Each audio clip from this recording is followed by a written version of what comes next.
당신은 나를 팔았다. 돈 때문에 당신의 눈에는 내가 얼마의 가치가 있습니까? 엄마는 다른 선택의 여지가 없어. 그때 우리 가족은 무너지기 직전이었다. 엄마는 내가 더 나은 삶을 살기를 바랄 뿐이야. 더 나은 삶이요. 그렇다면 왜 지난 20년 동안 나는 과거도 없고 아무도 찾지 않는 집 없는 사람처럼 살아왔을까? 나는 항상 내가 버림받은 아이라고 생각했다.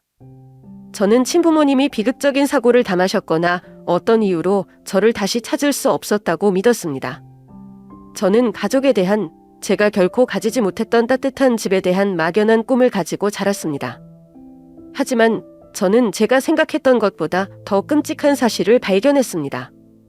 저는 버림받지 않았어요. 길을 잃지 않았어요.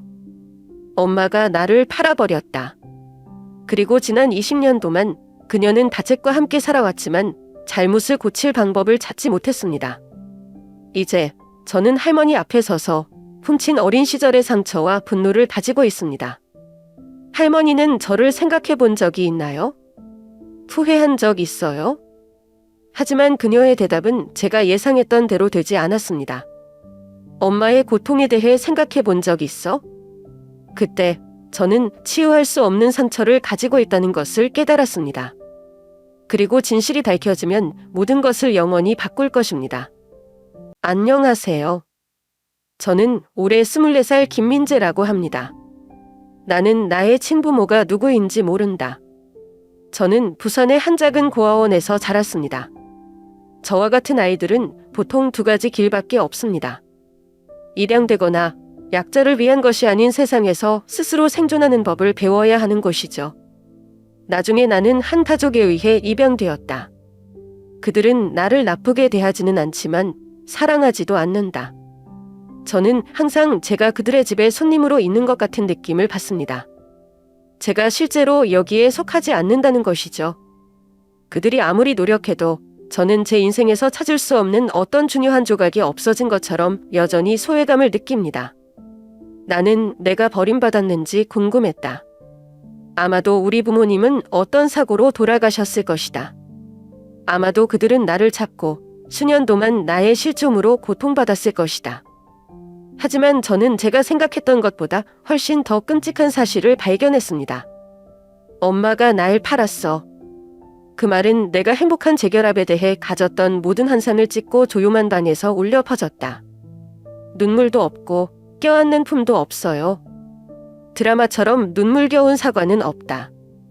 단지 치명적인 침묵이 흘렀다. 나는 자기 앞에 앉아있는 여자를 바라보았다.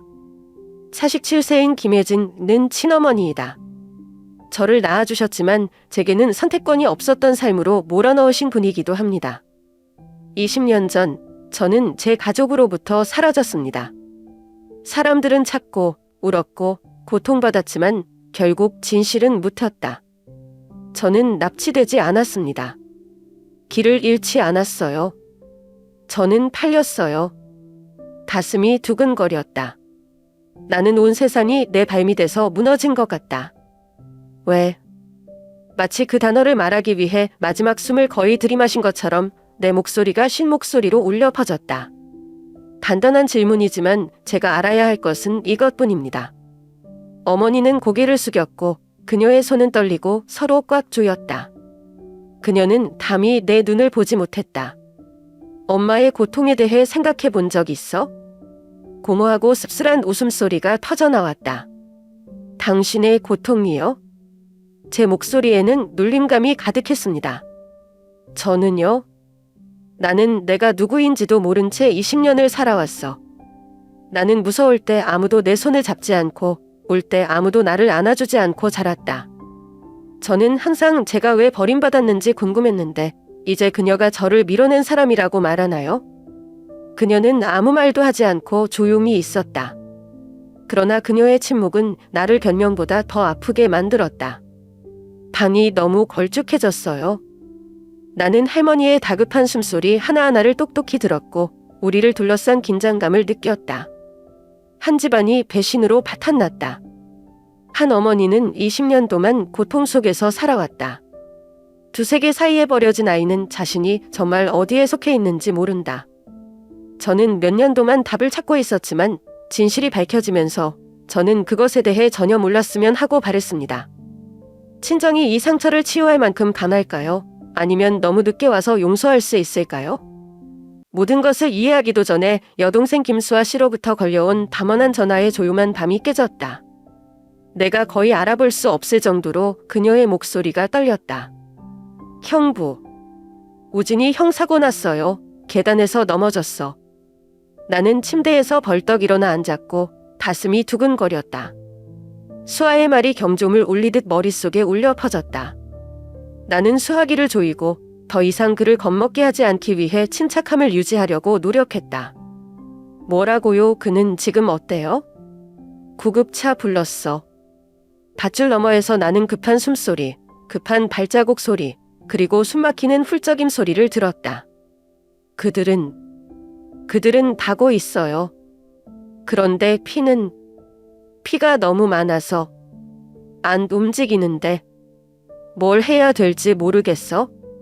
가슴이 내려앉는 것 같아요. 나도 모르게 몸이 떨렸다. 정상적인 낙사는 이 정도로 심각할 수 없다.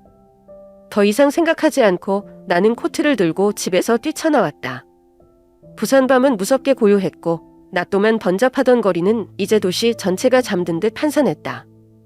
하지만 제 마음속에는 막연한 두려움이 엄습해 오고 있습니다. 나는 속도를 내고 텅 빈 거리를 운전했다. 차가운 밤바람이 얼굴을 찰싹 때렸지만 가슴을 조이고 있는 다급함 외에는 아무것도 느껴지지 않았다. 혼란스러운 생각들이 서로 경쟁하며 나의 머리를 스쳐 지나갔다. 우진이가 진짜 넘어져서 아니면 뭔가 다른 일이 일어났을까요? 병원으로 돌진했을 때 나는 즉시 숨막힐 듯한 긴장된 분위기에 휩싸였다. 대기열에는 우진의 장모인 정밀한 할머니가 꼼짝도 하지 않고 앉아 있었다. 그녀의 얼굴은 조미처럼 참백했고 떨리는 손은 손가락 관절이 참백해질 정도로 서로 맞물렸다. 그녀의 눈은 고모하고 영혼이 없었다. 마치 방금 너무 견디기 힘든 것을 목격한 것 같았다. 나는 할머니가 이런 모습을 본 적이 없다. 모든 상황을 잘 통제하고 자신감을 가진 간인한 여성은 이제 인생에서 가장 중요한 무언가를 잃어버린 것처럼 보입니다. 내 발자국 소리가 병원의 차가운 흰 벽돌 바닥에 선명하게 울려 퍼졌다. 하지만 그들 중 누구도 저를 올려다보지 않았어요. 침묵이 모든 것을 덮었다. 방 안을 두리번거리다가 우진의 부인 김지은 씨에게 시선이 머물렀다. 그녀는 멀지 않은 곳에 서서 두 손을 꼭 맞잡았다. 병원의 불빛이 그렇게 밝지는 않았음에도 불구하고 나는 그녀의 눈에서 붉은 자국을 하나하나 똑똑히 볼 수 있었다. 그녀는 울었다. 엄청 많아요. 나는 그녀를 향해 걸었지만 우리의 시선이 마주치자마자 나는 멈췄다. 지은이 눈에 뭔가? 공포, 망설임. 제가 읽을 수 없는 감정입니다. 나는 천천히 입을 열었고 내 목소리는 침착하려고 노력했지만 여전히 걱정을 숨길 수 없었다. 어떻게 된 거야? 지은이가 입술을 삐죽거렸다. 기대할게요. 그런데 그녀는 아무 말도 하지 않았다. 그녀는 무슨 말을 하려는 듯 나를 쳐다보기만 하더니 침묵을 택했다. 의사는 정우진 씨, 34. 다 갈비뼈 골절과 다리 부상으로 쓰러졌지만 다행히 생명에는 지장이 없다고 밝혔다. 나는 응급실 밖에 서서 그 말을 듣고 있었지만 완전히 안도하지는 못했다. 내 일부는 최악의 상황에 대한 마음의 준비가 되어 있었지만 그가 살아있다는 것을 알면서도 뭔가 잘못되었다고 느꼈다. 주위를 둘러보니 정밀한 여사가 두 손을 맞잡고 고개를 약간 숙인 채 멍하니 바닥을 바라보고 있었다. 우진의 부인 김지은 씨는 창가에 멍하니 서서 자신의 생각과 싸운 듯 멀뚱멀뚱 시선을 보내고 있었다. 아무도 말을 안 해 무거운 분위기가 병원 복도를 뒤덮었고 조용한 공간에서 울려 퍼지는 학성기 소리와 섞였다. 몇 분 동안 기다린 끝에 우진을 방문해도 좋다는 허락을 받았다. 병실 문이 열리자이내 등줄기에 오한이 서리는 것이 느껴졌다. 우진은 병상에 누워 온몸이 하얗게 반창고로 뒤덮였다. 심박출량계는 천천히 규칙적으로 삐삐를 울리지만 저는 그의 호흡이 불안정하다는 것을 알았습니다. 그의 가슴은 심하게 두근거렸고 눈은 마치 몸에 남아있는 힘을 조금이나마 간직하려는 듯 멍하니 감겼다. 나는 더 가까이 다가가서 의자를 끌어당겨 침대 옆에 앉았다. 우진이 형, 내 말 들려요? 나는 목소리를 높이고 소리를 부드럽게 유지하려고 노력했다. 우진은 내 소리를 듣자마자 눈을 번쩍 떴다. 그 순간 내 심장이 조여왔다. 그의 눈빛은 침착함이 없었고 대신 극도의 공포가 있었다. 그는 나를 쳐다보더니 갑자기 뭔가를 찾으려는 것처럼 방 주위를 두리번거렸다. 누구보다도 더 좋은 것 같아요. 나는 잠시 숨을 멈추고 그의 다음 반응을 기다렸다. 하지만 내 질문에 대답하는 대신 우진은 계속해서 밤을 휘둘러서 시선은 벽의 모서리에서 창가로 계속 이동한 다음 다시 문 쪽으로 시선을 옮겼다. 나는 미간을 찌푸렸다. 그는 무엇을 찾고 있나요? 나는 천천히 손을 우진이의 손등에 올려 그를 진정시키려 애썼다. 우진이 형 괜찮아? 그는 대답하지 않았다. 그의 눈에는 아직도 살놈할 수 없는 두려움이 남아 있었는데 마치 누군가가 자신을 지켜보고 있는 것을 걱정하는 듯했다. 나는 그의 시선을 따라 고개를 돌렸지만 나와 그 외에는 방에 아무도 없었다. 몸이 아파도 그는 방 안을 계속 두리번거리며 긴장된 눈빛과 대비를 했다. 나는 그의 떨리는 숨결을 하나하나 똑똑히 볼 수 있었고 그의 손은 마치 보이지 않는 무언가를 붙잡으려는 것처럼 부드럽게 움츠렸다. 나는 분명히 이상함을 느꼈다. 우진이가 상처 때문에 아픈 것뿐만 아니라 그는 무엇인가를 두려워하고 있다. 어쩌면 이것은 단순한 낙산이 아니라는 것을 깨달았을 때 등골이 오싹하게 느껴졌다. 그의 단절된 말은 나를 더욱 불안하게 만들었다. 그는 뭔가를 말하고 싶었지만 뭔가가 그를 저지하는 것 같았다. 어떤 진실은 숨겨져 있지만 아무도 말을 꺼내려 하지 않는다. 우진이 퇴원한 지 몇 주 후 정밀한 할머니는 그를 돌보기 위해 시누이 집으로 옮기기로 결정했다. 그녀는 원래 강하고 확고하며 항상 가족의 정신적 버팀목이 되는 여자이다. 우진이가 사고를 당했다는 소식을 듣고 사위 곁으로 가기 위해 모든 일을 그만뒀지만 초창기부터 그녀가 예전 같지 않다는 것을 알게 되었습니다. 처음에 할머니는 여전히 유리, 우진이를 돌보고 집안일에 대해 시누이와 이야기를 나누며 여느 때와 같은 생활 방식을 유지했습니다. 그러나 점차 이상한 변화가 나타나기 시작했다. 그녀는 말수가 적었고 짧은 대화도 이유 모를 산만함으로 인해 중단되었다. 그녀는 뭔가 다른 것을 생각하고 있는 것 같았습니다. 그녀가 현재에 집중하기에는 너무 무거운 것 같았습니다. 밤에 모든 사람이 잠들었을 때 그녀는 깨어 있었습니다. 나는 그녀가 창가에 앉았을 때 복도를 따라 들려오는 가벼운 발자국 소리와 바닥에 늘어뜨리는 의자 소리를 들을 수 있었다. 그녀는 몇 시간 동안 아무 말도 하지 않고 앉아 있었다. 밤늦게 지나가는 사람들의 그림자에 가로등이 끼어드는 곳인 거리를 조용히 바라보기만 했다. 한 번은 제가 다가가 누구를 기다리고 있는지 물었습니다. 하지만 제가 전화를 걸었을 때 그녀는 깜짝 놀라서 얘의 혼란스러운 눈빛으로 저를 돌아보았습니다. 마치 그녀가 뭔가 비밀스러운 일을 하고 있는 것처럼요. 하지만 저는 그녀가 잘못한 것이 없다는 것을 알아요. 그냥 할머니는 누군가를 기다리고 있다. 그러던 어느 날 그녀는 더 많이 나가기 시작했습니다. 매일 아침 온 가족을 위해 아침 식사를 요리한 후 예고 없이 떠나고 늦은 오후에만 돌아오면 얼굴이 약간 피곤하지만 동시에 형언할 수 없는 고민을 한다.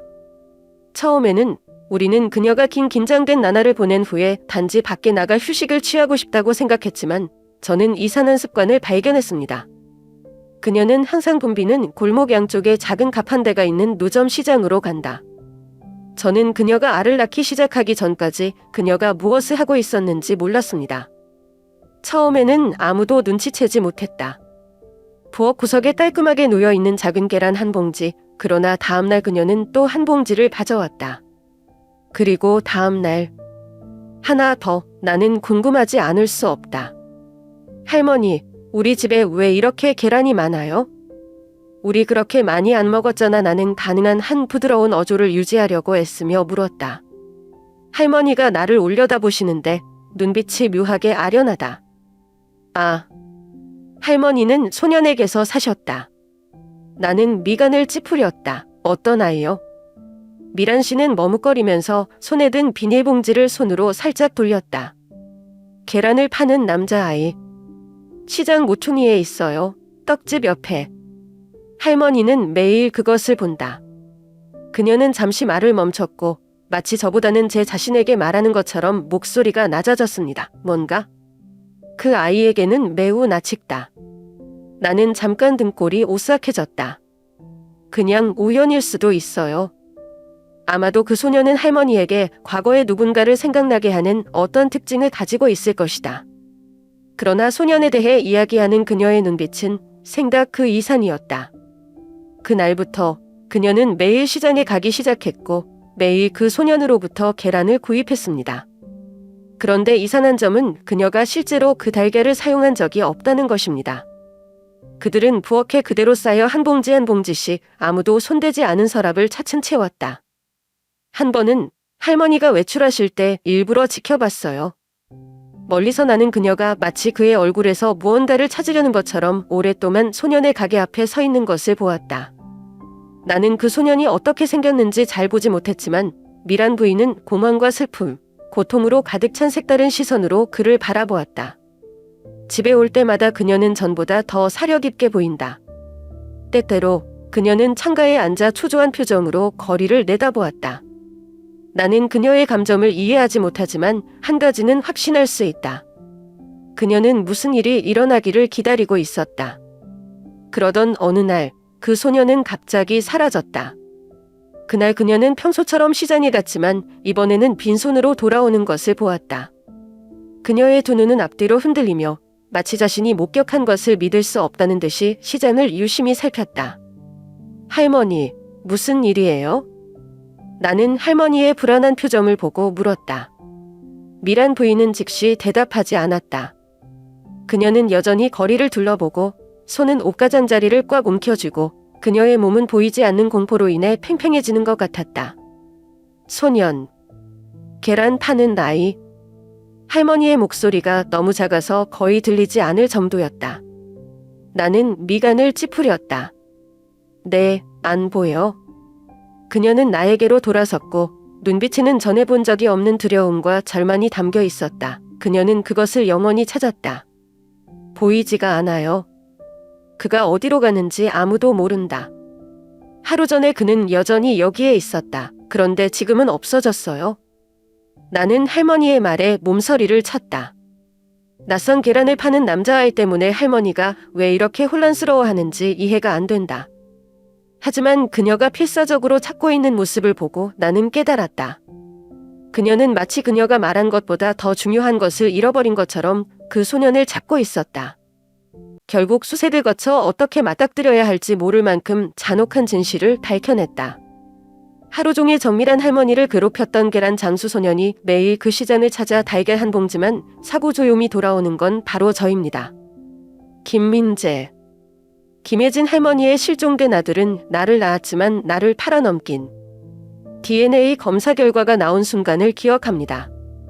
그 조미는 책장만큼 얇지만 저에게는 가슴을 짓누르는 수천 개의 바위만큼 무게가 나답니다. 그 활 자체는 내가 부인할 수 없을 정도로 선명했다. 백분율, 전문 용어는 모두 제가 감히 상상하지 못했던 것을 설명하기 위한 것입니다. 저는 그녀의 아들입니다. 20년 전에 그들이 잃어버린 아이예요. 나는 성공의 순간을 위해 준비했다. 언젠가 친부모를 찾으면 꼭 껴안고 어린애처럼 울면서 진정한 가족의 온기를 느낄 거라고 상상하곤 했다.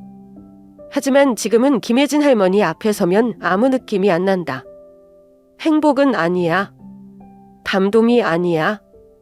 내 마음에는 무섭도록 차가운 빈 공간만이 있었다. 울어요. 세월의 흔적이 역력한 얼굴에 눈물이 한 방울씩 흘러내렸다. 그녀는 흐느끼지도 소리치지도 용서를 구하지도 않았다. 그녀는 어떤 변명도 이 사실을 바꿀 수 없다는 것을 아는 듯 조용히 눈물을 흘리며 서 있을 뿐이었다. 나는 할머니를 쳐다보았다. 저는 저를 이 세상으로 데려온 이 여성을 바라보았고 그녀도 제게 선택권이 없었던 삶으로 밀어 넣었습니다. 당신은 정말로 지난 20년 동안 저를 찾고 계셨나요? 아니면 그냥 뒤늦게 후회한 것일까요? 모르겠어요. 하지만 한 가지는 확실해요. 저는 항상 바로 여기에 있었어요. 바로 이 도시에서요. 낯선 나라에서는 그렇지 않다. 그들이 나를 찾을 수 없는 어떤 곳에서는 아니다. 나는 항상 그들과 아주 가까이 있었다. 저는 이 길들, 이 작은 골목들 사이에서 자랐습니다.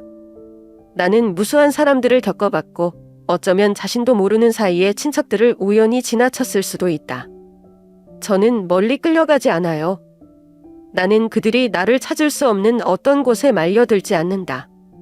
하지만 그들은 저를 한 번도 찾지 못했습니다. 아무도 없어. 나는 가슴속에서 담혹감을 느꼈다. 친가족을 다시 찾은, 진짜 내가 누구인지 알 수 있는 이날을 꿈꿨다. 근데 왜 그게 현실이 됐을 때 나는 또 행복을 느낄 수 없다. 친정어머니를 쳐다보았고 목소리가 멀어져서 마치 내 입에서 나오는 한마디 한마디가 나 자신에게는 낯설어진 것 같았다. 저를 팔아치우셨습니까? 내가 그 질문을 하고 있다니 믿을 수가 없어요. 하지만 이 순간부터 돌이킬 수 없다는 것을 알았습니다. 그녀는 쓰러졌고 작은 어깨를 한 번에 떨었다. 지난 20년 동안 자신을 짓눌렀던 모든 것을 쏟아 버리려는 것처럼 눈물이 낡은 옷감 속으로 스며들었다. 그녀의 목소리는 들리지 않을 정도로 끊기고 뭉클했다. 엄마. 엄마는 어쩔 수 없었어. 주먹을 꽉 쥐었고 손톱이 살갗에 꽂혔지만 더 이상 육체적 고통은 느끼지 못했다. 그녀가 다음에 한 말은 나를 그 어느 때보다 고무하게 만들 뿐이었다. 엄마는 가족을 구하기 위해 돈이 필요하다. 그리고 그들은 약속했다. 그들은 자녀에게 더 나은 삶을 주겠다고 약속했습니다. 그녀의 말은 산산조각이 났습니다. 마치 그녀 자신도 용서할 수 없는 것처럼요. 하지만 제가 어떻게 믿을 수 있겠어요? 그게 유일한 선택이라고 제가 어떻게 믿겠어요? 지난 20년 동안 제가 겪었던 모든 고통은 외로움, 아무도 품지 않은 길고 추운 밤, 제가 누구인지, 어디서 왔는지 자문해봐야 했던 지난 날들, 아무도 지키지 않은 고모한 약속 하나와 두한했을까요? 그들은 할머니에게 무슨 약속을 했습니까? 내가 더 나은 삶을 살 수 있을까? 그렇다면 왜 저는 형편없는 고아원에서 배불리 밥을 먹고 낡아 빠진 옷을 입고 아무도 내 곁에 없는 이 험한 세상을 마주하며 자랐을까요? 왜 아무도 나를 찾아오지 않았죠? 내가 뭘 기대했을까? 엄마가 아이를 잃고 헤어진 지 몇 년이 지난 후에 찾은 동화? 아무것도 모른다고 하셨던 그 합리적인 설명, 절 절망적으로 찾으셨던 건가요? 하지만 아닙니다. 알아요. 할머니는 나를 바꾸기로 선택하셨다. 그리고 이제 그 사실을 어떻게 해야 할까요? 나는 주저앉은 어머니를 바라보았다. 그녀의 얼굴은 눈물에 젖었고 어깨는 고통으로 떨렸다. 제 일부는 화가 나고 소리를 지르고 평생 동안 할머니를 원망하고 싶습니다. 하지만 다른 부분은 그냥 허전해요. 나는 더 이상 눈물을 흘릴 눈물이 없다. 할 말이 없네요. 단 한 가지 질문이 멈추지 않는 저주처럼 내 머릿속에서 반복되고 있다. 만약 당신이 나를 정말로 사랑한다면? 할머니는 왜 그러세요? 이 상봉은 영화나 동화 속 같지 않다. 기쁨의 눈물도 꽉 껴안는 것도 잃어버린 세월을 보상하겠다는 약속도 없다. 적나라하고 씁쓸한 사실 하나, 상처가 너무 깊어 금방 아물 수 없다. 내가 용서할 수 있을지 모르겠다. 용서한다고요? 쉽게 말할 수 있는 것처럼 들리지만 어떻게 내가 버림받은 20년, 외롭게 산 20년, 내가 진짜 누구인지 모르는 20년을 간단히 잊을 수 있을까? 어떻게 사과 한마디로 모든 것을 받아들일 수 있을까요? 어머니는 평생을 후회하며 사셨다. 하지만 모든 실수가 용서할 수 있는 것은 아니다. 모든 상처가 다 아물 수 있는 것은 아니다. 저는 제 친가족을 찾았지만 그렇다고 해서 제가 실제로 집을 찾은 것은 아닙니다. 뒤늦은 재회만으로 과거가 흐려질 수는 없다. 잃어버린 것은 영원히 돌이킬 수 없다. 모든 것이 원래대로 돌아갈 수 있는지 아니면 모두 소나기에서 떨어진 것을 붙잡으려고 애쓰는 길을 잃은 사람들인지 아무도 모른다. 시간이 대답할 수 있을 것 같아요. 용서할 만한 어떤 이유를 찾을 수 있을 것이다. 아니면 나는 영원히 그것을 할 수 없을 것이다. 이 여정은 아직 끝나지 않았다. 하지만 해피엔딩을 맞이할 수 있을까요?